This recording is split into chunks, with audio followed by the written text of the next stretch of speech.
تیتر اول امشب: ادعاهای جدید و متفاوت درباره نحوه ترور محسن فخریزاده همزمان با واکنش‌های مجلس شورای اسلامی، طرح لغو اجرای پروتکل الحاقی و بازرسی‌های آژانس بین‌المللی. نقش محسن فخریزاده در برنامه‌های هسته ایران چه بوده؟ پردیس تهران، پروژه آماد و سازمان سپند زیر ذره‌بین و تاریخ تولد و ازدواج لاکچری دغدغه عجیب شماری از ایرانیان. به تیتر اول 9/9/99 خوش آمدید.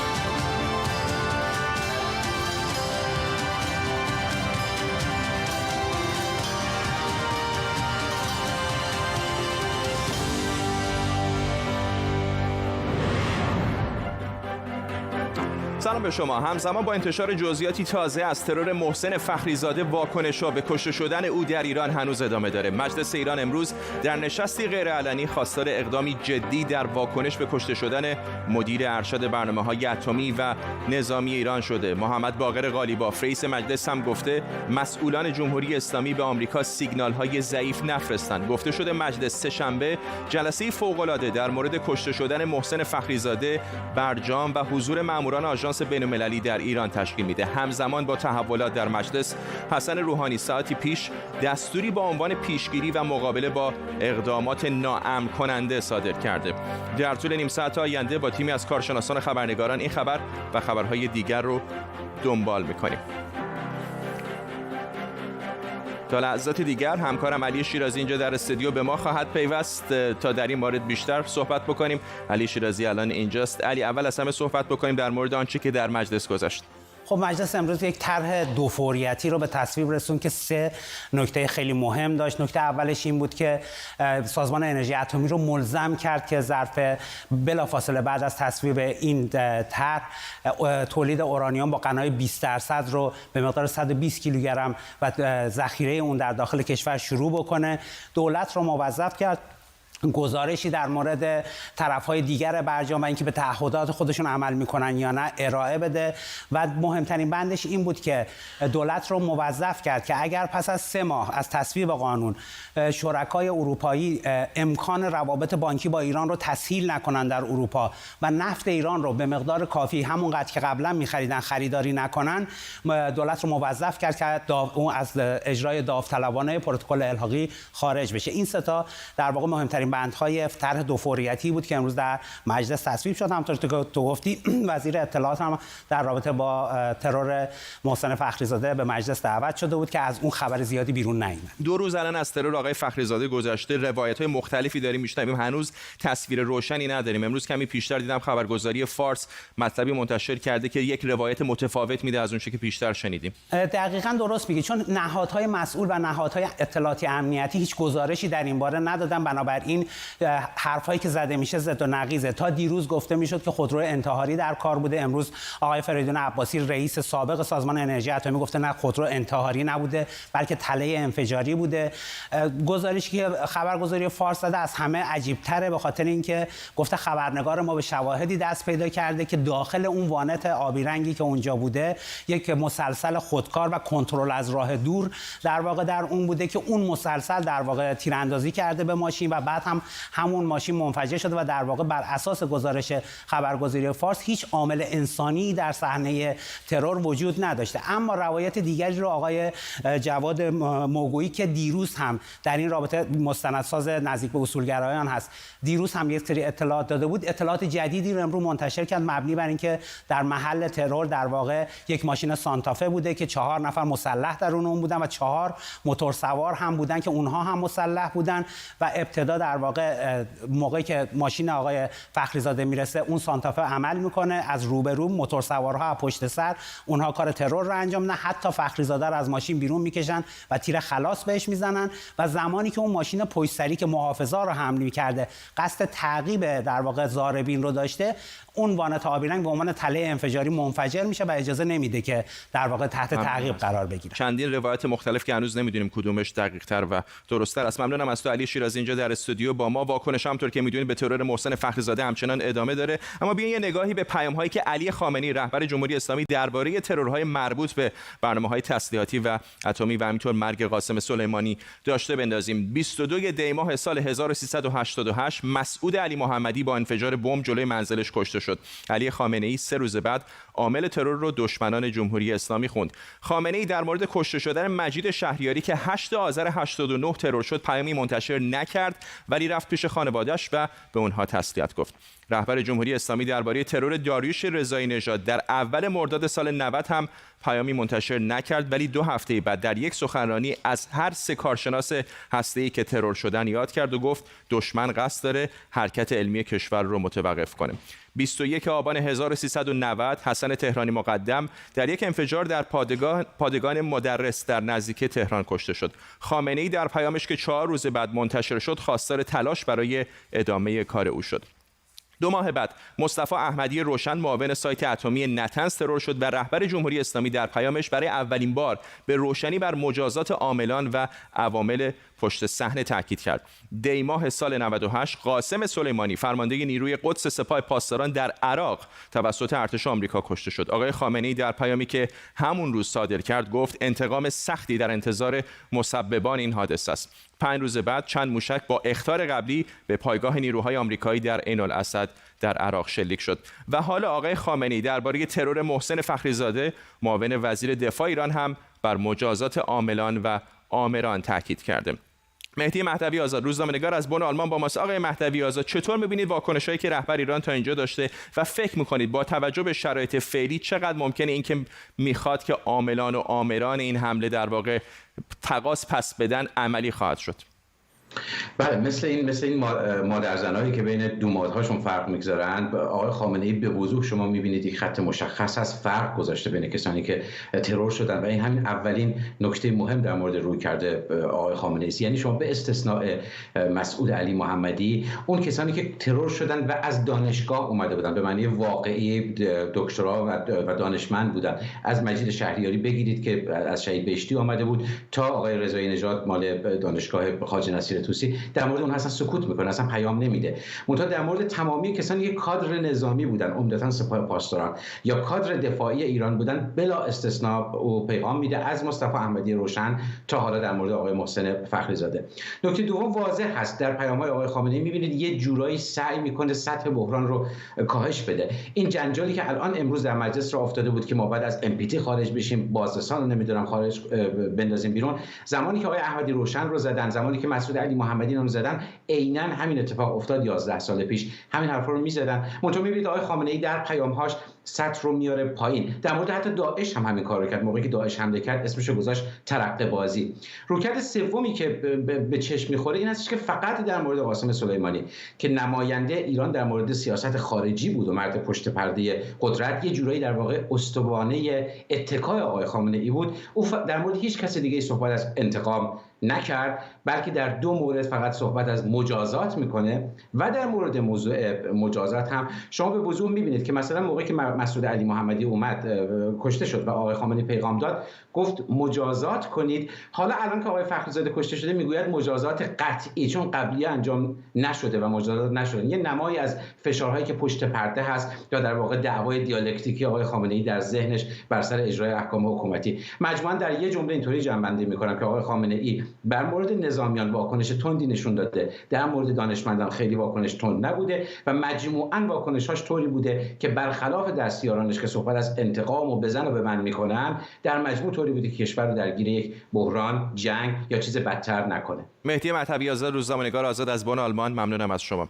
ترور محسن فخریزاده نام‌ها و عنوان‌های دیگه‌ای رو به تیتر اول خبرها آورده: پردیس تهران، پروژه آماد، سازمان سپند و فعالیت‌های هسته ایران. امشب در زیر ذره‌بین می‌بینیم که نقش محسن فخریزاده و این سازمان‌ها در برنامه‌های هسته ایران چه بوده.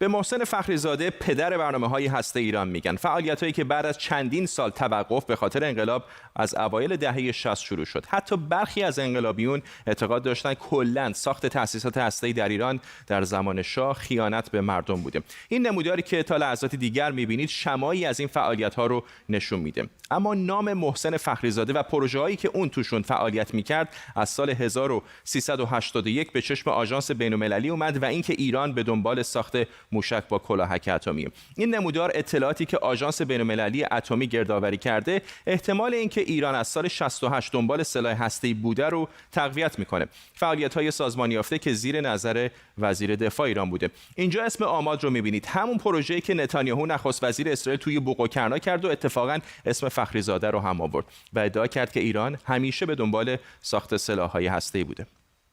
اگر ایران اراده می‌کرد که سلاح هسته‌ای داشته باشه، آمریکا به هیچ وجه نمی‌توانست جلو او رو بگیره. آژانس میگه مرکز تحقیقات فیزیک سال 68 شکل گرفته و بعد تحت مدیریت فخریزاده از اواخر دهه 70 طرح آماد رو در دفتری در خیابان ارکیده تهران شروع کرده. پروژه‌ای که سال 2003 میلادی به خاطر حمله آمریکا به عراق یهو به دست مقامات ارشد نظام متوقف میشه. این زمان ریاست جمهوری خاتمیه. آژانس بین‌المللی اتمی در گزارشش میگه این محل بعدتر توسط حکومت ایران کاملا پاکسازی میشه. حالا قبل از اینکه درباره ادامه فعالیت‌های فخریزاده بگیم، ببینیم پروژه آماد چه بوده. این پروژه 3 تا محور اصلی داشته. اولی پروژه نمک سبز که در واقع مربوط به غنیسازی اورانیومه. اسمش رو به خاطر رنگ سبز تترافلورید اورانیوم گذاشتن نمک سبز. دومی ساخت مواد منفجره حساس و سوم ساخت کلاهک‌های جنگی برای موشک شهاب 3. حالا مسئله دور زدن قوانین بین‌المللی توسط ایران و تأمین تجهیزات پروژه آماد خودش یک داستان طولانی دیگه است. اما در موضوع هسته ایران یه بهانه‌ای دارن بیگانگان. اون هم یه سری فعالیت‌هایی است که در دوره‌ای که آقای روحانی مدیر هسته‌ای بودن اتفاق افتاده. تمام قطعنامه‌هایی که داده شده، چه در آژانس چه در شورای امنیت در موضوع هسته‌ای، مربوط به اون ادعاهایی است که در دوره آقای روحانی بوده.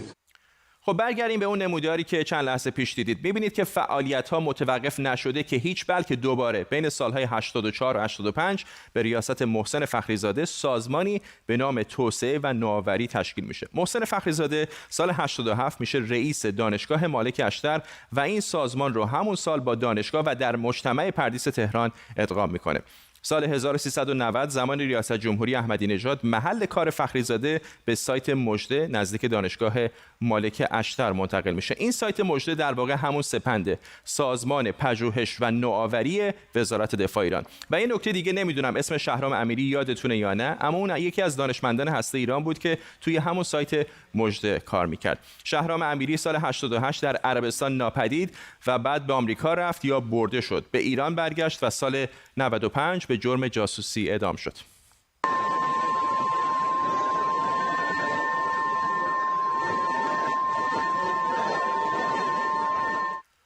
ایران بعداً وجود طرح آماد، برنامه مدون برای ساخت کلاهک‌های هسته‌ای و وجود دفتری در خیابان ارکیده رو در رابطه با ساخت سلاح هسته‌ای انکار کرد. در گزارش 4 سال پیش آژانس بین‌المللی انرژی اتمی، آژانس به وجود ساختاری مدون که توانایی انجام فعالیت‌های مربوط به ساخت سلاح‌های هسته‌ای رو داره تایید کرد. شاید باید سالها بگذره تا ابعاد واقعی برنامه هسته ایران کاملاً روشن بشه.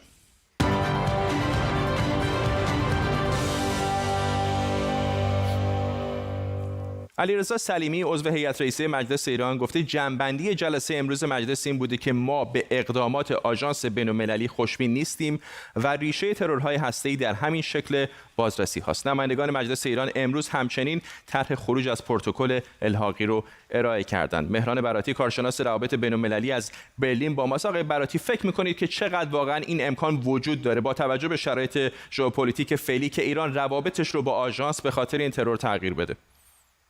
خب این مسئله که در مورد مسئولین آژانس میگن و شک و تردید دارن درست نیست، چون حکومت هر کشوری حق داره مسئولین آژانس رو که به اون کشور میرن اگه به اونها شک و تردید داره حضور اونها رو رد کنه و بخواد که مسئول و مأمور دیگری فرستاده بشه. در این مورد جمهوری اسلامی در چند مورد از این حق استفاده کرده. اما اون چیزی که مربوط به پروتکل الحاقی میشه، مجلس فقط الزام داوطلبانه دولت و انجام پروتکل الحاقی رو میتونه تصویب کنه نباشه و چون مجلس اصلا خود اصل قانون رو تصویب نکرده، ولی این برای دولت یک مصوبه لازم الاجرا نیست، چون قوه اجرایی این حق رو داره که در محدوده اقداماتی که جنبه همیشگی نداره کارهایی رو به عنوان لایحه دولت تصویب کنه و اجرا کنه. بنابراین دیگه دست دولت آقای روحانی است که بخواد به این مصوبه توجه داشته باشه یا نداشته باشه. فکر میکنم که این کار رو نخواهد کرد، ادامه خواهد داد همکاری با آژانس رو. اینها فقط نمونه‌هایی است برای فشار آوردن در سطح بین‌المللی، برای راحت کردن خیال طرفداران درون نظام یا تندروهای درون نظام. ممنونم از شما. مهران براتی، کارشناس روابط بین‌الملل از برلین آلمان با ما. و خبری داریم که لحظاتی پیش منتشر شد پلیس آرژانتین به خانه و مطب پزشک شخصی دیگو مارادونا ستاره فوتبال حمله کرده و پزشکش رو مورد بازجویی قرار داده. پلیس میگه که او متهم به قصور در درمان مارادونا شده. دیگو مارادونا فوتبالیست مشهور روز چهارشنبه در 60 سالگی فوت کرد و علت مرگش سکته قلبی اعلام شده. تهرانی‌ها حالا گذشته از کرونا، هوای آلوده و هزار جور مشکل دیگه با بوی بد هم دست به گریبان شدند که هر چند وقت یک بار صدای همه رو در میاره. حالا شورای شهر تهران به شهردار تهران پیروز حناچی تذکر داده که بالاخره منشأ این بوی بد رو روشن و یه فکری به حالش بکنه. رئیس کمیته محیط زیست شورای شهر تهران آرش حسینی میلانی گفته بوی بد تهران ناشی از یه مشکل زیست محیطی جدیده که مثل اژدهای چند سر هر سال یه سر جدید بهش اضافه میشه. نیکاهنگ کوثر، روزنامه‌نگار حوزه آب و زمینشناس از واشنگتن دی سی با ماست. آقای کوثر، چه هست دلیل این بوی بد در تهران؟ آقای فرزاد، در طول سالهای اخیر عوامل مختلفی رو برشمردن. از جمله گفتن به خاطر استفاده از سوخت مازوت یا در حقیقت نفت کوره بوده، اما امسال نیروگاه‌های برق اطراف تهران گفتند که دیگر از سوخت مازوت استفاده نمی‌کنن یا استفاده از گازوئیل بوده. اما نکته‌ای که وجود داره این هست که هر وقت ما بارندگی داریم بخشی از فاضلاب معمولاً میزنه بیرون به خاطر شرایط آبرفتی که در حقیقت این محدوده آبرفتی تهران داره. در خیلی از نقاط دنیا هم این اتفاق میافتد که اگر نزدیک به آب باشن سطح آب زیرزمینی تغییراتی بکنه، ارتباط با رودخانه و دریا داشته باشه، مثل اون چیزی که ما در اسپانیا یا در مثلا بلگراد داریم در صربستان، این اتفاق میتونه بیفته. در تهران هم ماجرای زباله است، مدیریت بد پسماند هست، فاضلاب و بارندگی هست که به دلیل اینکه مدیریت یکپارچه‌ای وجود نداره در مدیریت شهری، همچنین در مدیریت آب و فاضلاب، این اتفاق میتونه باز هم بیفته و تکرار بشه و هر چقدر ما بارندگی داشته باشیم در نقاطی از تهران این بوی بد رو هم استشمام خواهیم کرد. ممنونم از شما. نیکاهنگ کوثر از واشنگتن دی سی با ما. فرانسه و بریتانیا برای توقف کامل عبور مهاجران از کانال مانش توافقی رو امضا کردند. هدف اصلی از این توافق جلوگیری از قاچاق مهاجران و پناهجویان غیرقانونی از طریق این کاناله. هر سال تعداد زیادی جانشون رو برای رسیدن به بریتانیا از طریق این کانال از دست میدن. بنابراین آمار وزارت کشور بریتانیا میگه که از ابتدای سال جاری میلادی تا حالا بیش از 8000 نفر با قایق‌های کوچک و از طریق کانال مانش خودشون رو به این کشور رسوندن، در حالی که این رقم در سال 2019 1900 نفر بوده. کاوه بهشتی زاده، وکیل مهاجرت و پناهندگی به ما پیوسته. آقای بهشتی زاده، کلا میخوام ازتون بپرسم که چقدر امکان عملی داره که بخوان در این آبهای بسیار پرتردد که میدونیم پرترددترین آبهای بین‌المللی دنیا هست جلوی این رفت آمدها رو بگیرن؟ احتمال موفقیت در این پروسه برای کشور بریتانیا و فرانسه به نظر من بسیار کم هستش. این دو کشور در 20 سال گذشته با هم همکاری کردن تا بتونن اومدن پناهجویان به کشور بریتانیا رو متوقف کنن و همه راه‌ها رو تا الان امتحان کردن که این کار رو انجام بدن و متاسفانه تا الان نتونستن. راه حل این کار خوشبختانه یک چیز بسیار ساده هست که متاسفانه دو تا کشور حاضر نیستن این مسئله رو بررسی کنن و این هم راه قانونی برای آوردن این پناهجویانی که میخوان به کشور بریتانیا بیان در فرانسه درست کنن که دولت بریتانیا مسئول رسیدگی به پرونده این پناهجویان بشه و اونا رو بتونه اگر قبول کنه بتونه وارد بریتانیا کنه. این راههایی هستش که قاچاقچیان چندین دفعه این راهها رو عوض کردن، مراکز خودشون رو عوض کردن، جاهای خودشون رو عوض کردن و راههاشون هم عوض کردن. این پدیده‌ای که از طریق قایق‌های بادی وارد کشور بریتانیا میشه همش مال 2 سال گذشته است. به نظر من درصد موفقیت این قرارداد بین این دو کشور بسیار کم هست، ولی امیدوارم بتونه بسیاری از این مشکلاتی که در راه هستش کم کنه و با قاچاق انسان و با قاچاقچیانی که با زندگی مردم بازی میکنن مبارزه کنه و این مبارزه رو ببره. ممنونم از شما. کاوه بهشتی زاده، وکیل مهاجرت و پناهندگی. 9/9/99 تاریخی که از مدت‌ها قبل حرفش بود امروز سر رسید. خبرگزاری‌های ایران میگن دفاتر ازدواج و ثبت احوال امروز شلوغ بودن. معاون درمان وزارت بهداشت قاسم باباجانی گفته با سزارین بدون دلیل و تقویمی برخورد میشه. با این حال گفته میشه همین امروز هزینه سزارین در ایران در بعضی موارد چندین برابر بوده و حتی بعضی از خبرگزاری‌ها میگن با وجود وضعیت بحرانی کرونا در ایران در بعضی جاها مراسمی مخفیانه هم برگزار شده. این موضوع در رسانه‌های اجتماعی در ایران هم واکنش‌هایی حتی به طنز با خودش به همراه داشته. مسعود این چیه دیگه؟ بچمه دیگه؟ با مگه قرار نبود 6 ماه دیگه دنیا بیاد؟ من که نمیدونی امروز 9/9/99. خب باشه مگه چی حالا؟ آقا کلی این در اون در زدم برای که بچه تو تاریخ روند به دنیا بیاد. بذار ببینم جلال خاله این چقدر کوچولوه. این همه سیم و باتری چرا بهش وصله؟ ببین عجلی شد کال نارسه اما بالاخره میرسه با باتری کار میکنه. دکترها گفتن تا 30 سالگیش ان عمل میاد. حسین قاضیان جامعه شناس از واشنگتن در این 9/9 سال 99 با ماست. آقای قاضیان چه هست این تب تاریخ‌های روند؟ تب تاریخ‌های روند میدونید فقط منحصر به مسئله دائمان نبوده. یه موقعی در مورد شماره‌های موبایل بود. امروز وزیر ارتباطات این روز رو مقتنم شمرده تا پرده برداری کنه از یه واقعی. برای گرایش عمومی وجود داشته به این موضوع. در این مورد خاص هم همینطور، یعنی یک نوع فرهنگ یا خرد فرهنگ لاکچری به اصطلاح لاکچریگری و لاکچری بازی در ایران رواج پیدا کرده که داشتن چیزهای خاص و معدوده و اینکه همه آدم‌ها ندارنش. بنابراین یه عده تلاش میکنن این چیزهای خاص رو به دست بیارن. حالا یه موقعی اظهار و بیان و نمایش این چیزها بوده از طریق وسایلی که داشتن مثل ماشین و ساعت و خونه و امثال اینها.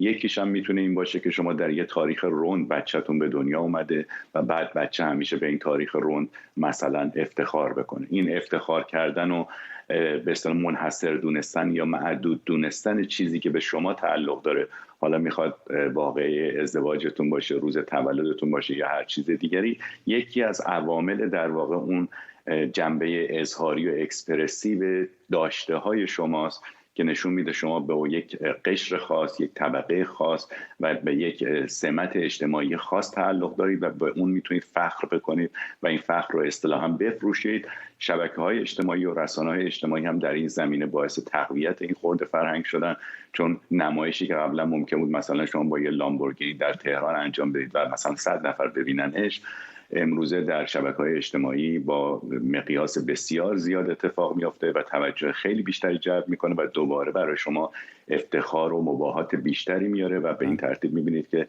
این فرهنگ دائما در حال تقویت است که نمونهش یک موردش رو امروز میبینیم در مورد تاریخ تولد افراد در آقای قاضیان. این شماره های روند خب فقط مربوط به ایران نیست. من یادم موقعی که در دبی هم زندگی میکردم خیلی ها دنبال گرفتن مثلا پلاک ماشین روند بودن. اینجا در بریتانیا هم شماره تلفن روند، در خیلی دیگر از کشورها هم این مرسوم هست. مردم دوست دارن به حال اعداد و ارقامی که روند هست در شماره ماشینشون یا شماره تلفنشون باشه. اما اینکه کسی سزارین بکنه که بچهش در یک تاریخ روند به دنیا بیاد و در واقع سلامت خودش و بچهش رو به خطر بندازه، شاید برای بسیاری عجیب باشه.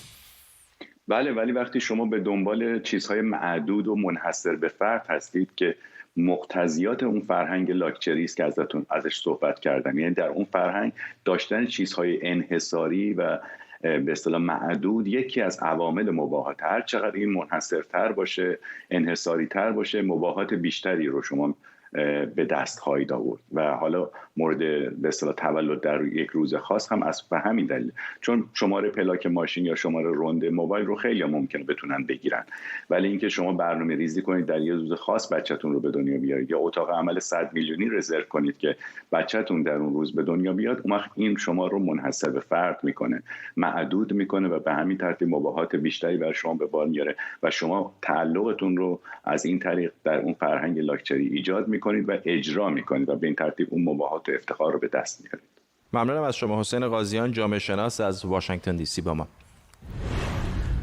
خبری فوری داریم. لحظاتی پیش وزارت جمهوری اسلامی ایران بیانیه صادر کرده در مورد وزارت اطلاعات جمهوری اسلامی بیانیه صادر کرده در مورد ترور روز جمعه در ایران. وزارت اطلاعات جمهوری اسلامی در این بیانیه گفته که سرنخ‌های جدید از ترور محسن فخریزاده پیدا کرده.